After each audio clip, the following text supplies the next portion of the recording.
Morning peeps, good morning everyone, how's everyone doing? Hopefully you guys are all doing well. Don't forget, hit that subscribe button if you guys are new to the channel. Don't forget as well to like and share the vids. Thank you so much to everyone that jumped on the live yesterday, the first live of the year. We are going to do those every single Sunday, so put it in your diary. Sunday 7 o'clock, unless of course I'm away covering boxing out of the country. But yeah, Sunday Session Live is back every single Sunday from now on. All right, let's see what there is to talk about from the world of boxing. Let's start with this one. Gervonta Davis prevails, but mentor Lamont Peterson falls on the undercard. Yeah, I feel like that one went under the radar a bit. Lamont Peterson, out of the ring for 3 years. Thought he'll give it one more go. They put him in with someone that I think was 16-16. So, you know, a very winnable fight. But I think he got stopped in the fourth round. I've not seen the fight. Lamont Peterson, obviously former, I think, 2-weight world champion. Let's not forget that fight against Amir Khan. That was very controversial, but very good fighter back in the day. But yeah, obviously it's no longer there. 38 now. And he obviously thought, you know what, let's give it one more roll of the dice to see what's left in the tank, what ambition he has left. But according to many, as soon as he got touched a couple of times, he didn't really want it anymore. And look, sometimes you've got to get in there to know that. You might do good in sparring. You know, you might hit all the... You know, you might hit all the times, your runs, everything could be perfect, but you don't know unless you have a real fight. And he went in there, you know, gave it a go, but hopefully that's that now for Lamont Peterson. Gary Cully views Shakur Stevenson as future mega fight in the United States. I guess you've got to have that ambition, right? Gary Cully, I'm looking forward to seeing what 2023 brings for him. He fought a couple of times on the Matchroom cards. And there is something about him. Good fighter, good punch selection, very big at the weight, has some power as well. I like Gary Cully. I like him a lot. Obviously, look, Shakur Stevenson's the top dog, and he might not ever get to that. But I guess you've got to have that ambition. You've got to have that confidence. Some might call it arrogance, but I think like you've got to have it. If you're an unbeaten fighter and you look at the top dog in your division, that's what you've got to be gunning for. And you never know. I think Gary Cully, by the end of the year, could be in that fringe world mix. I'm not going to sort of say he's going to be fighting for world titles or anything like that, but it could be in that fringe world mix. Again, one to look out for. Holyfield, Bivol Beterbiev is one of the most anticipated fights in the whole world. Yeah, it really is. I mean, I think I had it. In fact, I definitely had it in my top 5 fights of 2023. I don't know if it's going to happen, but it's one that I really want to see just because I think there are good arguments to say who is number one in the division. I still think it's Beterbiev. I think the work he's done at 175, Marcus Brown, Vosdik, I think those are solid wins. And I think those wins are bigger than, I know it might surprise people, it's bigger than CANELO, who is a 168-pounder, and it's bigger than, I think, Gilberto Ramirez. So for me, Beterbiev is the number one in the division, although I think Bivol could beat him. And that's what makes it so intriguing. So let's hope that if Beterbiev gets past Anthony Yarde January 28th and Bivol gets past whoever, let's hope they go to that one. As much as I'm very intrigued by Bivol CANELO at 168, I more want to see Bivol Beterbiev undisputed at 175 pounds. What else is there? Anthony Yarde, talking about Beterbiev. Anthony Yarde, my best performances have been when I'm the underdog. How many times has he been underdog? Kovalev underdog. That, you know, the Kovalev fight, it wasn't a good performance. He had, I think, a very good 2 rounds. So overall, I don't know if the performance was good. I do rate him because, again, going to Russia like that as a fighter with not much experience, again, not much amateur experience, if any, I think you've got to kind of applaud him. But I don't know if he had a great performance. I thought the Lyndon Arthur fight was a great performance, but I don't know if he went into that fight as an underdog. I know Lyndon Arthur beat him first time round, but I still think people had Anthony Yarde going into that fight as a favourite. I did anyway, so I'm not quite sure. I only think he's been underdog once. I'm going to have to go through his box rep record to think of any other time. But look, he's got a mammoth task in front of him. Mammoth. It won't be easy. Just because Yarde's a puncher as well. Like, Yarde's a good boxer, but he's a puncher. Beterbiev is a puncher, but he can also box. I think because he's been putting people to because he's put everyone to sleep, you almost forget that this guy's actually a very, very good boxer. So technically, it might be difficult for Yard. The power's going to be difficult for Yard. And not only that, but look, he's in there with a pound for pounder. Like, forget Beterbiev's age for a second, because a lot of people started bringing it up. Beterbiev is a killer. Honestly, he's a killer. But Yard's got the power, man. Yard's got the power. We'll see how Yard gets on. Not long to wait, a couple of weeks. Gervonta Davis, if it's up to me, Ryan's definitely next. We're just waiting for Ryan to accept. That's interesting, because I'm led to believe that Ryan has accepted. Everything points to the fact that Ryan's accepted. I think when we did the live yesterday, I spoke about the fact that why wasn't Ryan there? Like, everyone knows, or at least we hope, that it's next. Why didn't Ryan get in the ring? Why wasn't Ryan ringside? It would have been the perfect build-up to the fight. It would have made sense, which leads me to believe that there are still some issues behind the scenes that need to be sorted, whether or not it's the broadcast issue. Is it a 2-fight deal? Little things like who walks first, all that kind of nonsense. I do believe that the money's been sorted. I guess it's just a case of what else happens. But let's hope that fight happens. I do want to quickly talk about the great man, Gennady Golovkin. For me, one of the best fighters of his generation. Fantastic fighter. I think one of the most avoided fighters I can ever remember. So I'm going back sort of, when did I start to enjoy or know boxing? 25 years. So one of the most avoided fighters, I think, in the last 25 years. 41 soon, 41 in April. And it is definitely a case of the hunter has become the hunted. His name is being mentioned now by a lot of fighters who wouldn't have dare mentioned his name sort of 5-6 years ago.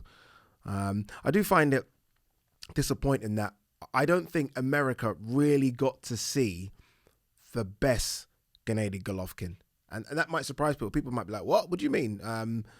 I think the best Gennady Golovkin and the killer Gennady Golovkin was the guy that was fighting in Germany and fighting in Panama City, where he was putting people to sleep in a round. That probably was the best Gennady Golovkin. A Golovkin that was 29-30 at his athletic prime, and there was no backward step. None at all. That, for me, was peak Golovkin. Don't get me wrong. The Golovkin that we saw, the one that put Curtis Stevens down and his eyes went like that. Remember, Curtis Stevens was like, whoa. And that bust up the likes of Rosado and Protzka. Remember that fight? That was still a very, very good Golovkin. Very good. But you could argue the time that he got to fight Canelo, the first time round, Golovkin would have been 35? 35? Yeah, 35. That's not peak Golovkin. That's not. So every time people say, like, the first fight with Canelo was peak versus peak, it was never peak Golovkin. Golovkin was 35 by then. Peak Golovkin was at least 5 years prior to that. So yeah, look, I feel like we maybe never, in America anyway, got to see the best Golovkin. I've gone back and since watched those performances, and he was a killer. Honestly, he was a killer, and an avoided killer as well. But yeah, look, I think he's had a fantastic career, and I guess the question is, what next for the great man? Like, what do you do next if you're Golovkin? Let's not forget he's got 3 belts in the middleweight division. I mean, that fight against Canelo was at 168. Still kept his belts, so he's still got the IBO, if you guys count that. He's got the IBF, and he's got the WBA Super.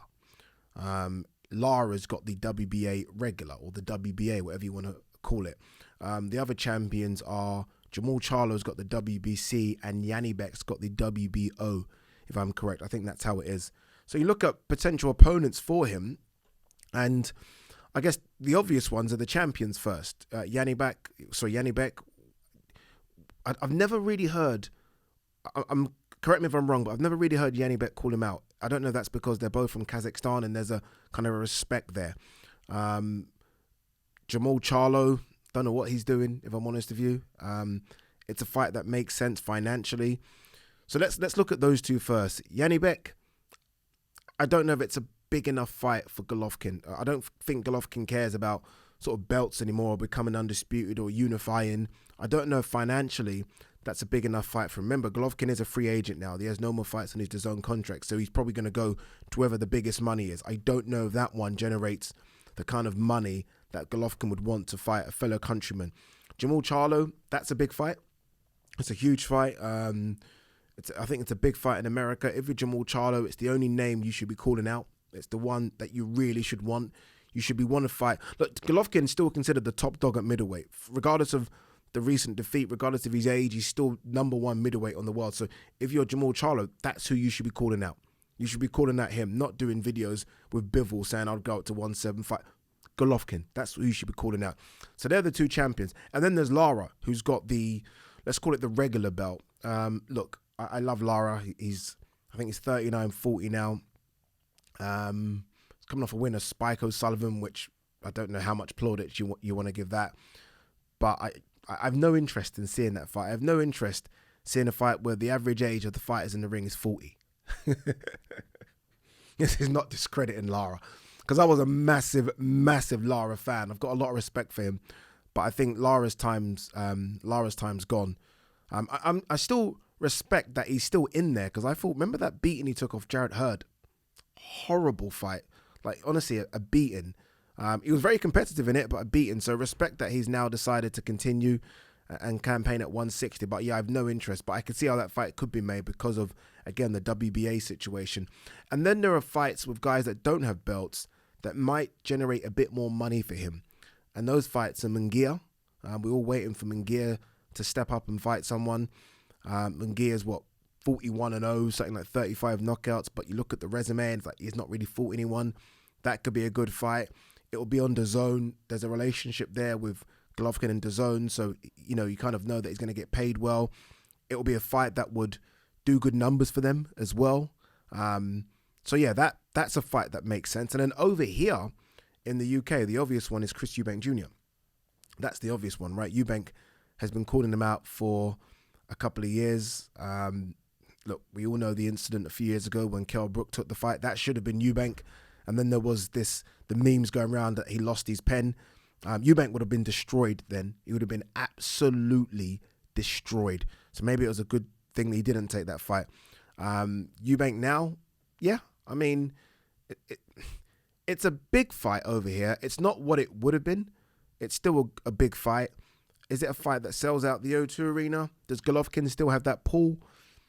Yeah, I think he still does, just. And I think Eubank, if he were to beat Liam Smith, would certainly have that pull. So look, Sky would certainly want that fight. So you've got the fights that probably make more money that are not world title fights in Munguia and Eubank. And then you've got the options of Janibek, Jamal Charlo and Lara. So there's 5 fights. I guess the 6th option, and this is the one I would take if I was Golovkin, is retire. It's retire. What's there left to do? Fantastic career. Honestly, gave me so many entertaining nights. Might not have had the fights that we all wanted to see and when we wanted to see them, but that's not down to him. I think there was a time when he would have fought anyone. My only disappointment with Golovkin is that he didn't make that run at 168 when I think he should have. I think I asked him about that and he spoke about, 160 was perfect for me. A bit like Carl Froch at 168, where it's just, that's the perfect weight. But I think there was a time when he should have made that run. There were legacy fights out there for him. The Andre Ward fight was a legacy fight. And I don't know who to believe because they've gone back and forth, recently, about 6 months ago. But that was a legacy fight. So that's my big disappointment. They didn't go at 168. And I think he could have gone 175. And I remember, was it about 8 years ago when the rumors started circulating about him knocking out or putting down Sergey Kovalev in sparring. And I know it's just sparring, but at the time, Kovalev was, if Golovkin was the most feared fighter on the planet, Kovalev was the second most feared fighter. And when you hear about him poleaxing the second most feared fighter, you're thinking, wait a minute, he could have a run at 175, He could have. So that's my only disappointment for him. But other than that, undisputed, or was he undisputed at 160? I think he might have been. I need to fact check that. But regardless, unified the 160 division, made a lot of money as well, cemented himself as for me, first ballot Hall of Famer, one of the best middleweight fighters I think there's ever been. And I think it's okay to call it quits. It's okay. Like watching him fight Canelo recently and being there and just seeing one of your favorite fighters on the decline like that, like scared to pull the trigger, when before he was just a killer. So seeing him go from a killer to someone that's now scared of being hurt, and like before, Golovkin was going in the pocket with you and he's knocking you out or you're knocking him out, and you are not knocking him out, so he's knocking you out, and he was never afraid. To see him now kind of hesitate, and I saw that with Shane Mosley. It's weird that you see fighters start to kind of decline like that, where they're scared. Klitschko against Tyson Fury, they're just scared to pull the trigger. And for me, that's it. That's enough. Like, your health is more important. You've made a lot of money. So look, those are Golovkin's options, the 5 fights and the one for me that makes the most sense, which is retirement. Out of those 5 fights, which one do you think financially makes the most money? I think Munguia makes quite a lot of money. I think that would do well in America. For the Mexicans, I think they would really love that, and everyone, I guess, he's got a bit of a following. Munguia, I've covered a couple of his fights for the Zone. They're all waiting for him to fight someone, and I think this is the someone that makes sense. Whether or not it will happen, I'm not quite sure. All right, what else is there to talk about before we wrap up? Let's have a look. Demetrius Andrade, I'm just going to get stronger, sharper, and faster at 168. Don't know. I'm not quite sure if you will. I like Andrade. I've always been a big fan of his. It's just he's just not had that fight. I feel like he has been avoided a little bit, but his style, just some people love it, some people don't. And I don't know, man. I don't know. Like, he's not been able to have built that fan base up either, has he?